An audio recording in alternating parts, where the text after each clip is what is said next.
بعض اوقات یہ ہوتا ہے کہ گھروں کے اندر جو ہے وہ 3-4 بھائی مل کر کاروبار کر رہے ہوتے ہیں، والد صاحب کی طرف سے ملتا ہے، وراثت بھی تقسیم نہیں ہو پاتی یا ہوتی ہے لیکن بعد میں وہ مشترکہ سرمایہ استعمال کرتے ہیں اور مل بیٹھ کر ہی کھا پی رہے ہوتے ہیں، اتنا الگ سے اکاؤنٹس نہیں ہوتے۔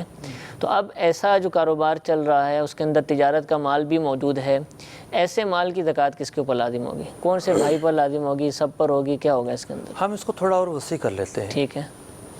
اور سپوز کیجئے کہ صرف یہ 2-3 بھائیوں کا مسئلہ نہیں ہے، کوئی بھی کمپنی ہے صحیح، جس میں ایک سے زیادہ شرکا ہیں، تو اب جب ایک کمپنی میں بہت سارے شرکا ہوں گے تو کمپنی میں جو قابل زکوٰۃ چیزیں ہوں گی جیسے کیش ہے یا اموال تجارت ہیں، صحیح، ان کی زکوٰۃ کیسے نکالی جائے گی؟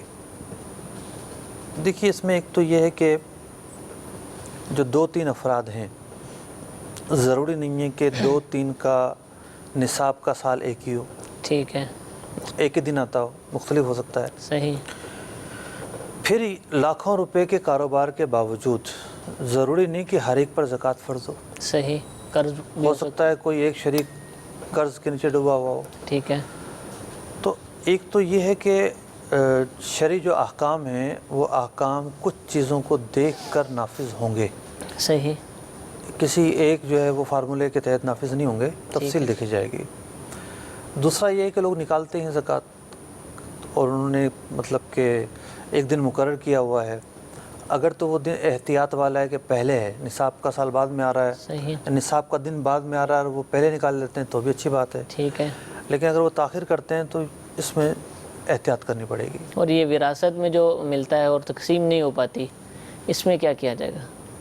اب وہ ایک ہی دکان ہے، جیسے وراثت میں ملی، سب بھائی مل کر چلا رہے ہیں۔ دیکھیں دکان وراثت میں ملنا اور ہے، اور وراثت میں جو چیز ملے اس پر زکوٰۃ ہوگی یا نہیں ہوگی خود ایک محل غور مسئلہ ہے۔ ٹھیک ہے، لیکن ہم یہ سپوز کر لیتے ہیں کہ ٹھیک ہے انہوں نے تھوڑا بہت پیسہ ملا کے کاروبار شروع کیا اور وہ پیسہ ان کو وراثت سے ملا تھا، اور پھر وہ آگے یعنی پیسوں پر تو زکوٰۃ ہے لیکن اور چیزوں پر ہے یا نہیں ہے، اموال تجارت جو ہے ان میں کچھ مسائل آتے ہیں۔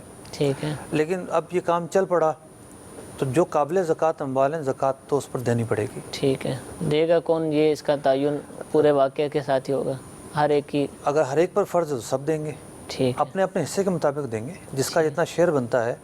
مثال کے طور پر 4 لاکھ کا کام ہے، جو کام سے مراد یہ ہے کہ کمپنی کی گاڑیاں اور مشینری وہ نہیں، ٹھیک ہے، جو قابل زکوٰۃ اموال ہیں وہ 4 لاکھ کی ہیں، صحیح، اور 4 پارٹنر ہیں، ٹھیک ہے، تو پتہ ہے کہ ہر ایک کا جو ہے وہ حصہ برابر ہے، صحیح۔ جس کا جتنا حصہ ہے وہ اپنے حصے کے مطابق زکوٰۃ دے گا۔